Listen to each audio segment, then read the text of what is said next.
నమస్తే, welcome to Khyati connects. నేను మీ ప్రేమ్. ఆంధ్రప్రదేశ్ రాజకీయం ఎప్పుడు ఊహించని సంచలనాలకు, పదునైన విమర్శలకు వేదికగా మారుతూనే ఉంటుంది. కూటమి ప్రభుత్వం అధికారంలోకి వచ్చిన తర్వాత అభివృద్ధి పనులతో పాటు పాత ప్రభుత్వ హయాంలో జరిగిన వివాదాలపై విచారణలు ముమ్మరంగా సాగుతున్నాయి. ఈ క్రమంలోనే చిత్తూరు జిల్లా కండ్రిగ పర్యటనకు వెళ్లిన ముఖ్యమంత్రి చంద్రబాబు ప్రతిపక్ష నేత వైఎస్ జగన్ లక్ష్యంగా అత్యంత ఘాటు వ్యాఖ్యలు చేశారు. మాట్లాడితే రప్ప రంకెలు, జంతు రక్తంతో కట్అవుట్లకు అభిషేకాలు, ఇక్కడుండేది సిబిఎన్.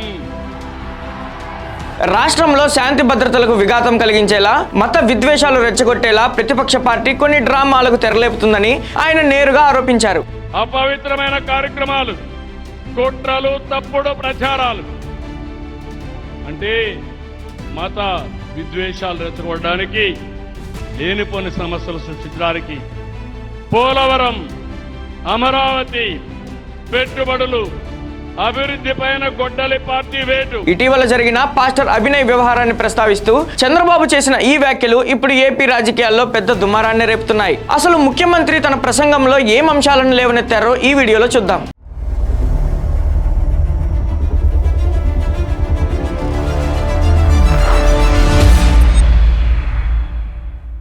చిత్తూరు జిల్లా కండ్రిగలో జరిగిన బహిరంగ సభలో ముఖ్యమంత్రి చంద్రబాబు ప్రతిపక్ష పార్టీ వ్యూహాలపై పదునైన విమర్శలు చేశారు. రాష్ట్రంలో కొన్ని శక్తులు కావాలనే మతాల మధ్య చిచ్చు పెట్టాలని చూస్తున్నాయని ఆయన మండిపడ్డారు. ఇంకో పక్క కుటుంబ బంధాలపై గొడ్డలి వేటు. తల్లికి చెల్లెలికి ఆస్తి అంటే వాళ్ళకి ఇవ్వకుండా వేధించడం. విన్నారా మీరు ఎప్పుడైనా? హిందూ సాంప్రదాయం మీకు గుర్తుందా? తల్లిదండ్రులు సంపాదించిన ఆస్తులో అందరికీ సమాన హక్కు ఉంటుంది కదా అని అడుగుతున్నా. తల్లికి తిండి పెట్టిన వాడు పెన్నమ్మకి బంగారు గాజులు దొరికిస్తారంట. అట్లంది ఈయన వ్యవహారం. ముందు మీ ఇంట్లో కష్టమన్నా ఏమమ్మా, కరెక్ట్ అవునా కదా? తల్లిని చూడాలనా లేదా బిడ్డలు?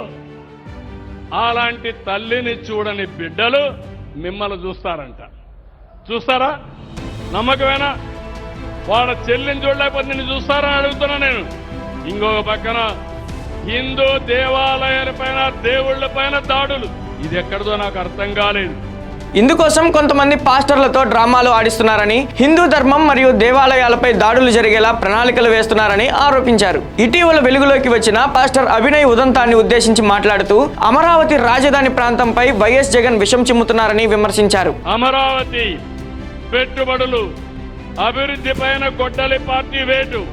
అధికారం కోల్పోయిన ఆవేదనతోనే ప్రజల మధ్య ఐక్యతను దెబ్బతీయడానికి ఇటువంటి ప్రయత్నాలు జరుగుతున్నాయని, వీటన్నిటిని ప్రభుత్వం గమనిస్తుందని స్పష్టం చేశారు. కండ్రిగలో సంజీవని పథకాన్ని ప్రారంభించిన అనంతరం మాట్లాడిన చంద్రబాబు వైఎస్ జగన్ ప్రజలకు చెబుతున్న విషయాలన్నీ అబద్ధాలేనని కొట్టిపారేశారు. ప్రతిపక్ష నేతకు కేవలం అధికారం మాత్రమే ముఖ్యమని, అందుకోసం కుటుంబ సభ్యులను కూడా పక్కన పెట్టేస్తారని తీవ్ర వ్యాఖ్యలు చేశారు. గతంలో జరిగిన తన సొంత బాబాయ్ వివేకానంద రెడ్డి కేసును ప్రస్తావిస్తూ నాడు ఆ హత్య చేసి ఆ నిందను తనపై వేయడానికి తీవ్రంగా ప్రయత్నించారని చంద్రబాబు గుర్తు చేశారు. అధికారం ఉన్నా లేకపోయినా అది కేవలం గొడ్డలి సంస్కృతి కలిగిన పార్టీయేనని, ప్రజాస్వామ్యంలో ఇటువంటి వాటికి తావులేదని సీఎం వ్యాఖ్యానించారు. ఈ ప్రసంగంలో ముఖ్యమంత్రి చంద్రబాబు చట్టాన్ని ఉల్లంఘించే వారిపై అత్యంత కఠినమైన హెచ్చరికలు జారీ చేశారు. ప్రతిపక్ష పార్టీకి చెందిన వారు క్షేత్రస్థాయిలో అల్లర్లు సృష్టించాలని చూస్తే ఊరుకునేది లేదన్నారు. నా దగ్గర ఎవరైనా తోకజాడిస్తే ఖచ్చితంగా కట్ చేస్తా అంటూ ఆయన నేరుగా హెచ్చరించారు.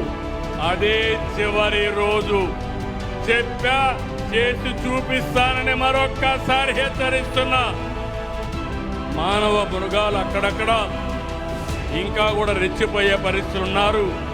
అలాంటి వారిని హెచ్చరిస్తున్నా.